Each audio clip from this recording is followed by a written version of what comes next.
Assalamualaikum warahmatullahi wabarakatuh. Salam sejahtera pada hari ini bagi kita semua. Pada hari ini kita akan mempelajari tentang naratif teks. Naratif teks, sebuah teks yang seringkali muncul dalam bentuk cerita dan memberikan beberapa pertanyaan yang berkaitan dengan cerita tersebut. Maka pada hari ini kita akan mengulas apa itu naratif teks, bagaimana fungsinya, bagaimana kegunaannya, bagaimana susunannya, dan bagaimana contohnya. Langsung saja. Yang pertama, overview ini adalah gambaran dari naratif teks. Overview adalah gambaran umum dari sebuah naratif teks. Apa saja gambaran umum dari naratif teks? Nah, yang pertama adalah tujuan. Tujuan dari naratif teks adalah to amuse or to entertain, untuk menghibur. Jadi teks yang berjenis naratif ini tujuannya hanya untuk menghibur.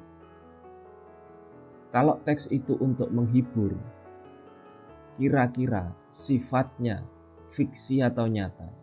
Fiksi atau tidak nyata? Karena sifatnya hanya untuk hiburan tujuannya ini.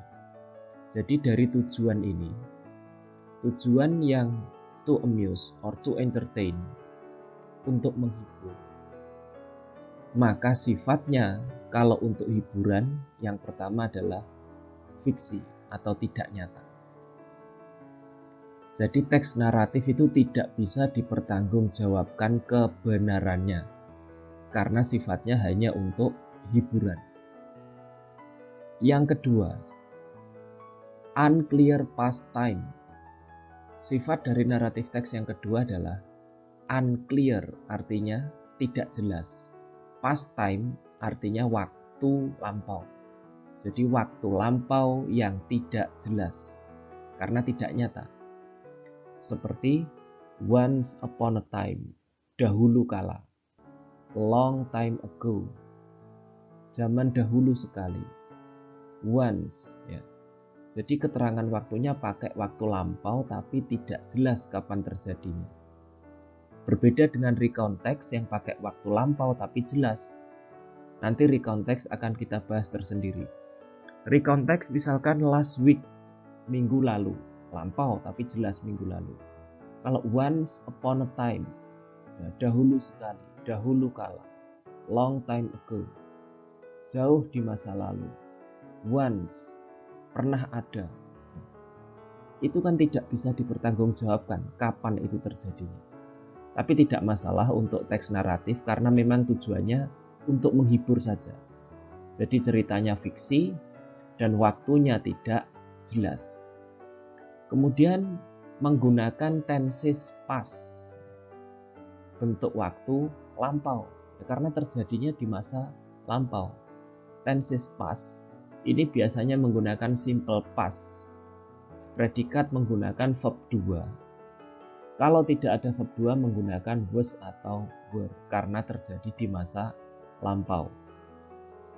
Boleh pakai past continuous yang menggunakan was were diikuti verb ing, tapi itu terlalu rumit. Lebih baik menggunakan simple past saja semuanya, tidak apa-apa. Misalkan ada tugas menyusun naratif teks. Please make a narrative text consist of 500 words.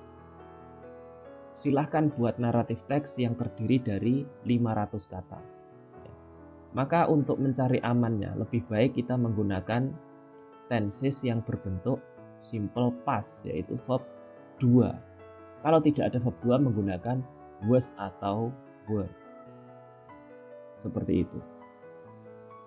Kalaupun kita membaca teks naratif, kita juga akan sering melihat verb bentuk kedua, was were, dalam teks tersebut untuk menunjukkan cerita itu terjadi di masa lampau. Kemudian, jenis dari cerita naratif. Naratif karena jenisnya banyak, tergantung dari tujuannya tadi untuk menghibur, maka sifatnya fiksi, waktunya tidak jelas, jenisnya ada yang pertama fabel. fabel, ini fabel, itu disebut juga a story talking animals, hewan yang bisa berbicara. Kan tidak masuk akal hewan bisa bicara. Ya namanya juga untuk menghibur, ya tidak apa-apa, tidak masuk akal. Kemudian yang kedua adalah legend. Legend ini adalah asal muasal dari sesuatu, atau dalam bahasa Indonesia disebut legenda. Asal muasal dari sesuatu ini bisa berupa tempat, bisa berupa kota, bisa berupa nama daerah, bisa berupa apapun.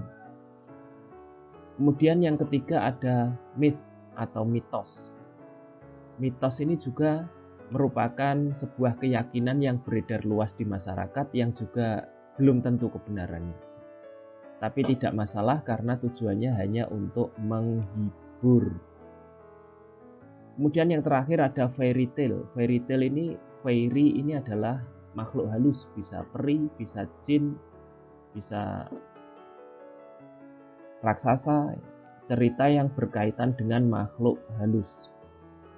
Contohnya ada peri seperti di Cinderella, itu ada peri, kemudian ada kekuatan-kekuatan yang berasal dari makhluk halus lain. Dari gambaran umum ini kita bisa pahami bahwa naratif teks itu tujuannya apa, sifatnya bagaimana, dan jenis-jenis teksnya apa saja. Kemudian lanjut ke contoh naratif teks dan bagaimana susunannya. Generic structure atau susunan dari naratif teks ada 3. Ada yang mengatakan ada 4 atau 3 atau 4 sama saja. Karena yang terakhir adalah reorientation atau pengulangan kembali. Ini kita pakai yang 3 saja. Yang pertama, generic structure itu adalah susunan dari naratif teks. Jadi kalau ingin membuat naratif teks, susunannya setidaknya ada 3 bagian. Pakai 4 juga tidak apa-apa, pakai 3 juga tidak apa-apa. Yang pertama, orientation. Orientation ini adalah pengenalan. Pengenalan dari cerita itu. Contohnya seperti ini. Once upon a time, suatu ketika atau dahulu kala. Nah, ini seperti yang tadi ya. Keterangan waktu yang tidak jelas. Ini pengenalan, di bagian ini pengenalan. A happy monkey danced. Seekor kera yang berbahagia menari. Nah, ini bentuk kedua. Tensesnya simple past karena terjadi di waktu lampau. Menari at gatherings of animals, pada perkumpulan binatang-binatang. And they were very pleased, dan mereka semua sangat senang with his performance, dengan penampilannya kera tadi. Sehingga mereka para binatang elected him their king, memilihnya as their king, kurang s ini, sebagai raja mereka. Ya, mohon maaf di sini kurang s, di sini ya, di sini. Sehingga mereka memilih dia kera as their king, sebagai raja mereka. Nah, ini disebut dengan perkenalan atau orientation. Jadi suatu ketika ada kera yang berbahagia menari di perkumpulan binatang-binatang, hewan-hewan. Dan mereka semua sangat senang dengan penampilannya. Sehingga mereka semua menunjuk kera sebagai raja mereka. Nah, ini perkenalan. Orientation. Kemudian yang kedua adalah complication. Complication ini adalah masalah. Masalah yang timbul. Jadi setelah perkenalan ada masalah. Masalahnya apa? A fox, seekor rubah, envying him the honor. Cemburu dengan kehormatan yang diperoleh him, kera. Jadi seekor rubah ini cemburu atau iri kepada kera karena kehormatan ditunjuk sebagai raja tadi. Discovered ini menemukan. Ini ditulis dalam bentuk kedua karena menemukannya juga di masa lampau. Discovered a piece of meat lying in a trap. Menemukan sepotong daging lying in a trap, tergeletak di dalam jebakan. And leading the monkey to the spot. Dan membawa atau menunjukkan kepada kera itu ke tempat daging itu. Spot itu titik, tempat daging yang berada di dalam jebakan tadi. Said, nah ini bentuk kedua juga. Bentuk pertamanya adalah say. Said mengatakan that he found a food in the woods. Mengatakan bahwa dia menemukan makanan di dalam hutan. Woods di sini artinya adalah hutan, bukan kayu. Kalau kayu hanya D saja. But do not use it. Tetapi tidak menggunakannya atau tidak memakannya. He had been saving for the king. Dia telah menyimpannya untuk sang raja. And asked the monkey to take it. Dan menyuruh kera untuk mengambilnya. Nah, ini masalah. Masalah yang timbul apa? Serigala yang cemburu dengan kehormatan yang diterima kera menemukan sepotong daging yang tergeletak di dalam jebakan dan membawa kera menuju tempat itu. Ini masalah. Daging digunakan untuk menjebak malah diberikan kepada kera dan mengatakan bahwa dia telah menemukan makanan di dalam hutan tapi tidak menggunakannya, tidak memakannya juga. Dia telah menyimpannya untuk sang raja, yaitu kera tadi, dan menyuruh kera untuk mengambilnya. Kira-kira hal ini merupakan masalah atau tidak? Ya tentu masalah. Kemudian yang terakhir adalah resolusi. Resolusi ini adalah penyelesaian dari masalah yang timbul. Ada pengenalan, kemudian timbul masalah, kemudian ada penyelesaian. Penyelesaiannya ini apakah harus baik ataukah buruk? Ya bisa baik, better ending, bisa buruk, worse ending. Bagus mana, yang baik atau yang buruk? Sama-sama bagusnya. Karena ketika naratif teks itu berakhir baik, maka maksudnya adalah supaya pembaca melakukan hal-hal yang baik. Dan sebaliknya, apabila berakhir buruk, maka tujuannya adalah supaya pembaca menghindari hal-hal yang buruk. Kita lihat penyelesaiannya. The monkey approached, kera mendekatinya.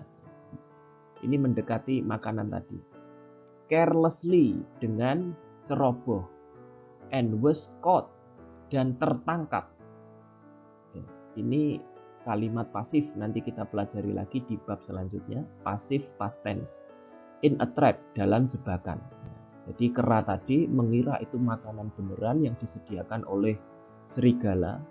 Rubah kepada dirinya kera sebagai raja.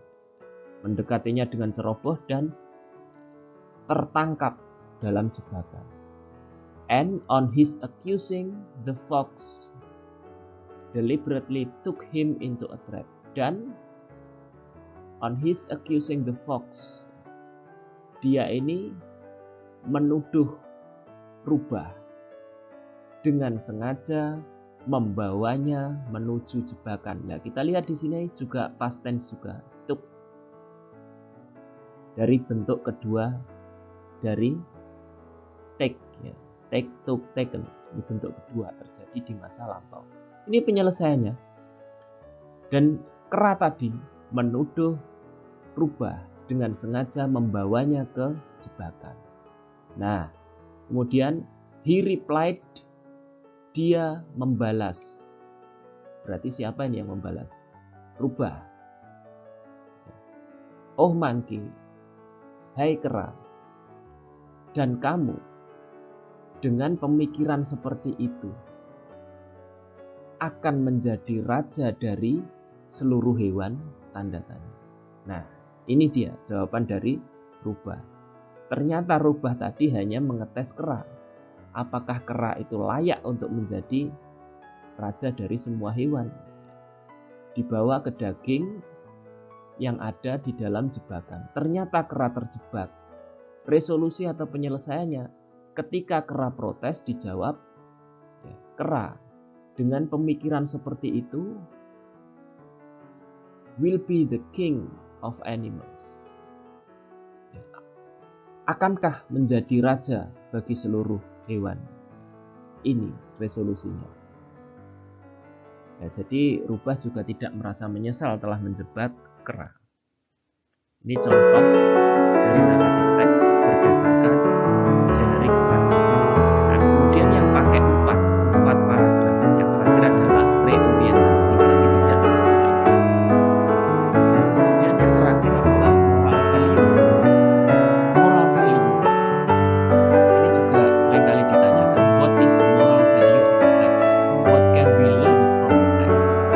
What can we get from the text? Dan sejenisnya. Intinya moral value adalah amanah dari sebuah cerita atau pesan dari cerita atau pelajaran apa yang kita dapatkan dari sebuah cerita. Contoh seperti teks yang kita baca tadi. What is the moral value of the text? Apa pesan moral dari teks? Bermacam-macam. Dari cerita yang sama kita bisa mendapatkan pesan moral yang berbeda.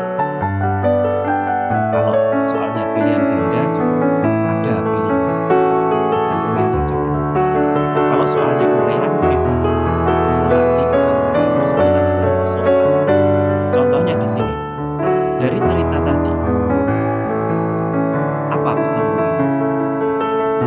Contohnya, do not be too ambitious to be someone else. Jangan terlalu berambisi untuk menjadi seseorang yang lain. Tadi kera kan berambisi menjadi raja hutan yang mestinya adalah tempatnya singa. Ya.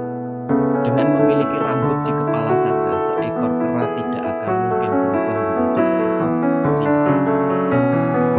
Atau bisa juga pesan moral yang lain. Jangan mudah percaya pada orang lain juga bisa. Sama. Intinya adalah apa pesan yang diberikan dan bagaimana kita membacakan dengan cerita tadi. Terima kasih atas perhatiannya untuk menonton video tadi. Sampai jumpa dalam video-video yang akan datang. Jangan lupa untuk like, suka, komen juga boleh, subscribe juga boleh. Terima kasih. Wassalamualaikum warahmatullahi wabarakatuh. Salam sejahtera bagi kita semua.